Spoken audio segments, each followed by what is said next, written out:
तो yo what is up guys, welcome back to another video. आज की एक और वीडियो में स्वागत है आप लोगों का।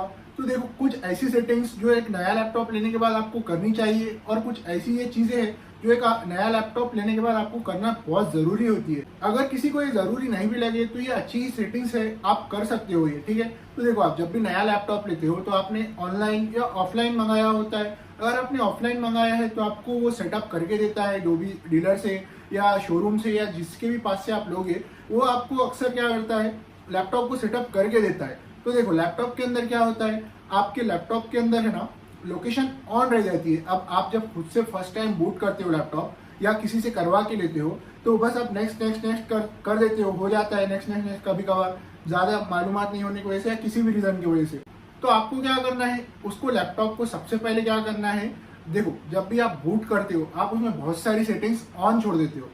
सेटिंग्स कैसी सेटिंग्स, सबसे पहला देखो लोकेशन की सेटिंग, आप लोकेशन की सेटिंग भी ऑन छोड़ देते हो, लोकेशन ऑन छोड़ देते हो। नंबर 2, आप माइक्रोसॉफ्ट को अपना डायग्नोस डाटा जो भेजना होता है वो वाली सेटिंग भी ऑन छोड़ देते हो। ये सेटिंग कितने भी दिन तक ऑन रह जाती है। और क्या होता है, देखो इससे क्या होता है, प्राइवेसी कंसर्न आ जाता है कभी कभार। अब जिसको चल जाता है उसकी बात अलग है, लेकिन जिन लोगों को नहीं चलता उनके लिए ये सेटिंग बंद करना जरूरी है, ठीक है। और इन माय ओपिनियन ये सेटिंग्स बंद करना जरूरी है ही है। तो देखो, सबसे पहले क्या है, सबसे पहले आपको लैपटॉप की जो है लोकेशन बंद करनी है। आप स्क्रीन पर देख सकते हो कि आप कहाँ जाकर लैपटॉप की लोकेशन बंद कर सकते हो।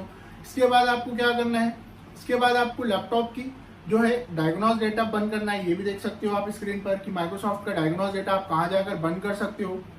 होता कैसा है, जब भी आप ये सेटिंग्स को ऑन छोड़ते हो तो ये क्या है कि आप लीगली परमिशन दे रहे हो आपका डेटा यूज करने की, आपका जो डायग्नोस का डेटा है वो भेजकर जो यूज करने की, और आपका जो लोकेशन है वो सब यूज करने की। आप ये बंद करने के बाद अगर आपका डेटा यूज करता है, वो फिर विंडोज हो, एप्पल हो, कोई भी हो, ये सेटिंग बंद करने के बाद अगर आपका डेटा यूज करते हो तो वो उन पर, तो आप अगर कुछ भी हो जाता है ऊपर नीचे तो आप लीगल एक्शन ले सकते हो। लेकिन आप इन परमिशन के देने के बाद आप लीगल एक्शन नहीं ले सकते हो, क्योंकि आपने खुद से परमिशन दी हुई है, ठीक है। तो ये होता है इशू।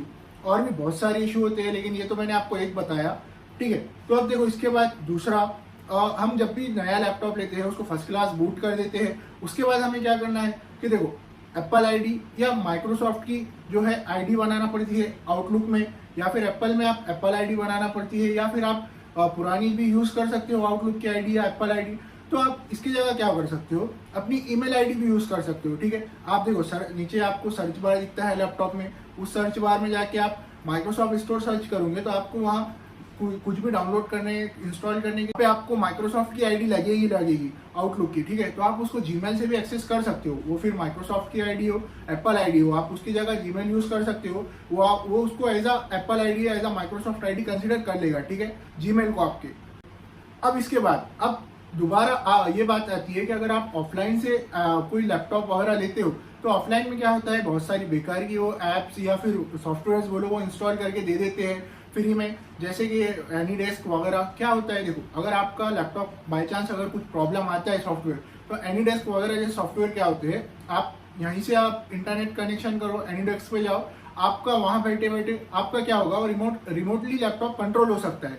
तो वो रिमोटली लैपटॉप कंट्रोल क्यों करना है उनमें, देखो रिमोटली लैपटॉप क्यों कंट्रोल करना होता है कि अगर आपका कुछ भी प्रॉब्लम आता है सॉफ्टवेयर इशू वगैरह, तो आप रिमोटली उसको एक्सेस दे सकते हो, तो आपका रिमोटली वो निकाल सकता है, ठीक है, वो प्रॉब्लम ऐसा होता है। लेकिन ये प्राइवेसी कंसर्न है, अगर आपका लैपटॉप का इशू नहीं है, आपके लैपटॉप की वारंटी वगैरह खत्म हो गई है, तो एनीडेस्क वगैरह जैसे सॉफ्टवेयर आप निकाल सकते हो, या फिर आप न्यू लैपटॉप भी लिया है तो आपको जब तक जरूरत नहीं है ये सब सॉफ्टवेयर आप निकाल सकते हो, बेझिझक निकाल सकते हो, कोई प्रॉब्लम नहीं होती है, ठीक है। आप बाद में डाउनलोड इंस्टॉल कर सकते हो अगर आपको जरूरत पड़ी तो। इसके बाद देखो, एक ये भी होता है कि अगर देखो आपके पास सिर्फ एसएसडी है लैपटॉप में, आपको थोड़ा सा स्पेस चाहिए, तो आप क्या कर सकते हो, एसएसडी को ही 512 जीबी की एसएसडी है तो उसे थोड़ा सा पार्टीशन करके, विंडोज में जो पार्टीशन होता है आप वो पार्टीशन करके थोड़ा सा स्पेस यूज कर सकते हो।